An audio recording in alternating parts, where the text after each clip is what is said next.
Shalom saudaraku yang dikasihi Tuhan, puji Tuhan. Hari ini kita diberikan hari baru pemberian Tuhan.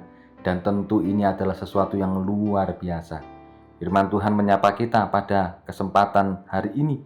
Terambil dari Kolose pasal yang kedua, ayat yang kedua dan yang ketiga demikian. Supaya hati mereka terhibur dan mereka bersatu dalam kasih, sehingga mereka memperoleh segala kekayaan dan keyakinan pengertian dan mengenal rahasia Allah, yaitu Kristus. Sebab di dalam Dialah tersembunyi segala harta hikmat dan pengetahuan. Saudaraku yang dikasihi Tuhan, Rasul Paulus menyampaikan pemahaman yang tidak mudah untuk dipahami oleh orang banyak. Pemahaman ini mengenai bagaimana mengupayakan hidup di dalam Tuhan Yesus. Bagaimana di dalamnya Rasul Paulus melakukan semua karya Tuhan dengan penuh kebahagiaan. Malah dalam proses melakukan, ia merasakan bahwa Tuhan membuat dirinya semakin hari menjadi bijaksana.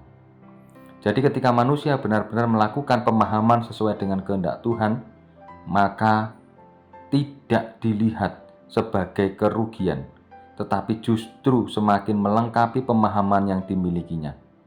Karena dengan melakukan, manusia dapat merasakan bagaimana indahnya pekerjaan Allah.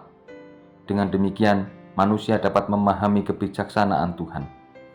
Tuhan Allah sekalipun sering tidak bisa diterima karyanya oleh manusia, Dia tetap dengan sukacita memberikan cintanya kepada manusia. Itu sebabnya Tuhan Yesus mau mengerjakan mujizat pada hari Sabat. Di tengah-tengah orang yang tidak menyukai dan ingin menuduh padanya, Tuhan tetap mengabarkan Injil. Tuhan Yesus memperbolehkan manusia untuk belajar akan besarnya pekerjaan Tuhan Allah.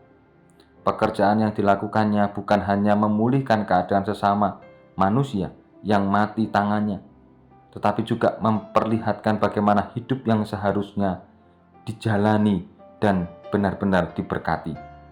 Orang yang benar-benar merasakan hidupnya diberkati oleh Tuhan tentu akan mengupayakan bagaimana supaya daya berkat bisa menguatkan orang lain. Kemampuan yang dimiliki bukan untuk menjatuhkan orang lain, tetapi bagaimana mengupayakan supaya orang lain dapat mengalami kebahagiaan dalam berkat yang didapatinya.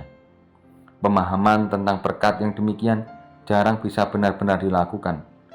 Hal ini karena manusia belum bisa mengerti tentang kemuliaan Allah yang melingkupi kehidupannya.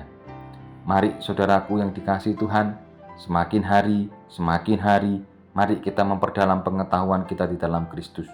Karena dengan semakin kita mengenal Kristus, maka di situ ada hikmat dan pengetahuan yang Tuhan berikan untuk kita sekalian. Kiranya Tuhan menolong dan memberkati kita. Amin. Mari kita berdoa. Tuhan, tolong kami agar kami memiliki hikmat, karena dengan hikmat yang daripadamu kami mendapatkan pengetahuan dan pencerahan. Kami percaya dari hikmat-Mu Tuhan, nama Tuhan semakin dipermuliakan dalam kehidupan kami. Di dalam nama Tuhan Yesus kami berdoa. Amin.